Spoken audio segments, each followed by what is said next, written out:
Hey everybody, welcome to the Waiver Wire Show Week 16. This is championship week for just about everybody out there. I am only going to be including, obviously, the waiver plays for this specific week if you need a stream option. And let me say this, if you are playing and you feel like your team is perfect, these are still players that you want to pick up to block your opponent from picking these guys up if your opponent is desperate. So whether you are playing these players for yourself or you're just blocking your opponent, I think these are all worthwhile pickups this week. I am going to go from quarterback to defense to tight end to wide receiver and running back all in this video. I'm going to include my top 5, maybe 6 every now and then.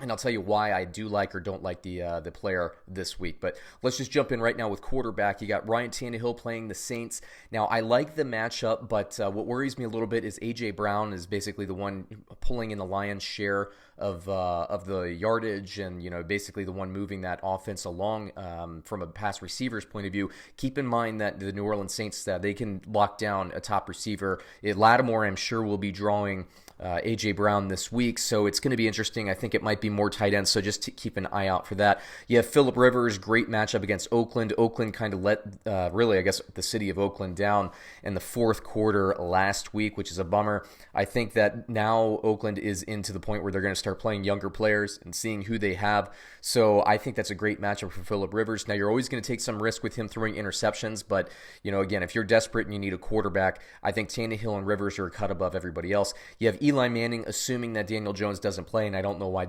Daniel Jones would play at this point, against Washington. Washington's defense, although they can be good at times, really they're still giving up points week to week. I got Andy Dalton versus Miami and Ryan Fitzpatrick versus Cincinnati in that game. You figure that somebody will score well in there, but those two at the bottom aren't my favorite plays. I like Tannehill and Phillip Rivers considerably more than the rest of them. Moving on to defense and special teams, number 1 on my list is Kansas City versus Chicago. Even though Chicago is moving the ball better, I just like what Kansas City's defense is doing. They're getting better and better as we move into the playoffs. This team has not peaked yet, which is interesting. I think that we will get a better version of the Kansas City Chiefs in January than we're even seeing right now. I do think that this defense will play well this week. You have the Jets against Pittsburgh. We know what's going on at the quarterback position there. I think the Jets, now keep in mind they do have a lot of injured players there, but I do think that they'll play with reckless abandon if they are healthy enough. Pittsburgh doesn't really run the ball. That is the New York Jets' strength in terms of defenses stopping the run, but they're not really passing the ball very well either. So I think the Jets could get you some turnovers, some sacks certainly.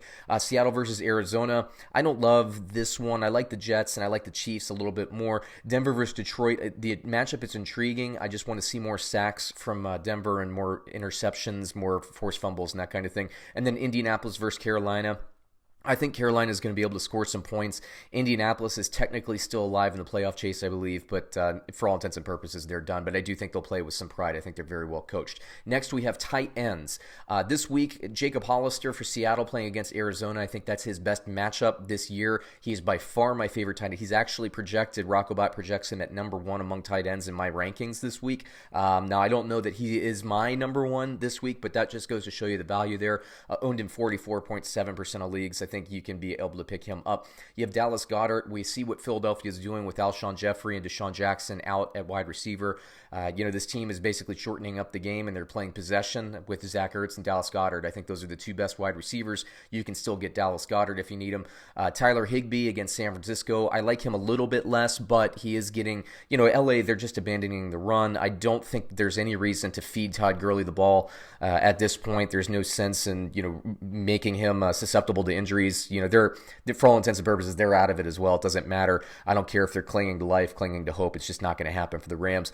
So Tyler Higbee, I think, will get you a lot of catches and yards. You got Jason Witten against Philadelphia and Jonnu Smith against New Orleans.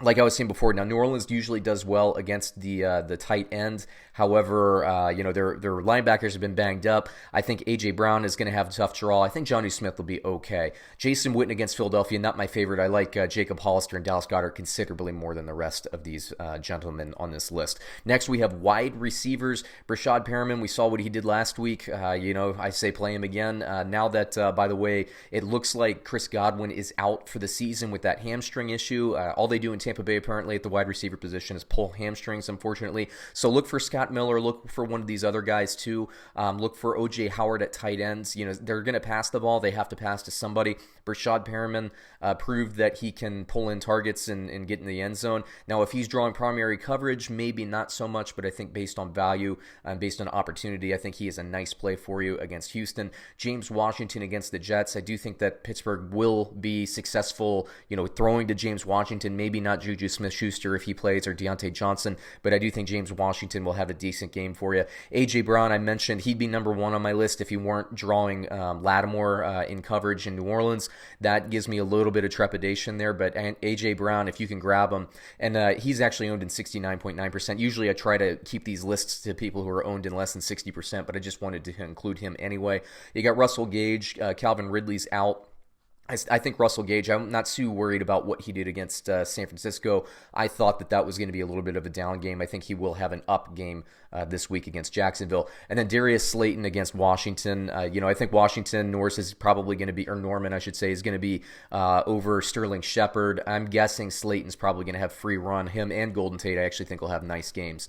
Then you have running backs. Number one on my list is still, for the third week in a row, Raheem Mostert. Still, for some reason, only owned in 61% of the leagues. Pick him up. He's going to get you catches and yards. Don't pay too much attention to what he did last week. I think that this game or this team is going to get back to running the ball against the LA Rams. I think they'll do just fine. Adrian Peterson, based on volume and scoring opportunities within the red zone against the New York Giants, I love him. 55.8% owned, so he could still be out there for you.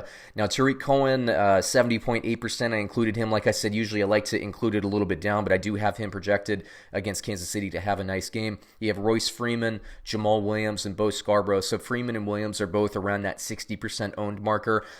Jamal Williams against Minnesota, I like a little bit less than Aaron Jones against Minnesota.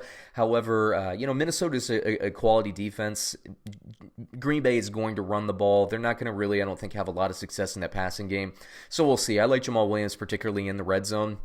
Royce Freeman against Detroit, I think, will have a decent chance to get in the end zone as well. And Bo Scarborough, that should probably have an asterisk. He might not play. If he doesn't play, look for Wes Hills, who's only owned in 0% of leagues out there. So if Scarborough doesn't go, Wes Hills will get you volume and it'll get you a puncher's chance of getting a touchdown this week. So there you go. That takes me through my waiver wire pickups. This is calibrated for Week 16 championship week. I hope everybody out there wins their battles. And remember, even if you think your team is perfect, if you can spare some people on your bench, pick some of these guys up so that your opponent can't, particularly at the running back position. These boom or bust kind of guys, pick them up so that, you can basically stay ahead in that matchup. Don't let somebody else pick up, like Brashad Perriman, for example, on waivers, and then, see him throw up 3 touchdowns against you. That's not what you want in championship week. Think tactically, everyone. So there you go. Once again, that takes me through. Please like, comment, subscribe. If you have any questions, please ask them. I'll do my best to answer. I get a lot of comments now, thanks to the growth of our channel. Thank you, everybody, for your support. And believe me, we will be back in the offseason with more videos, more content.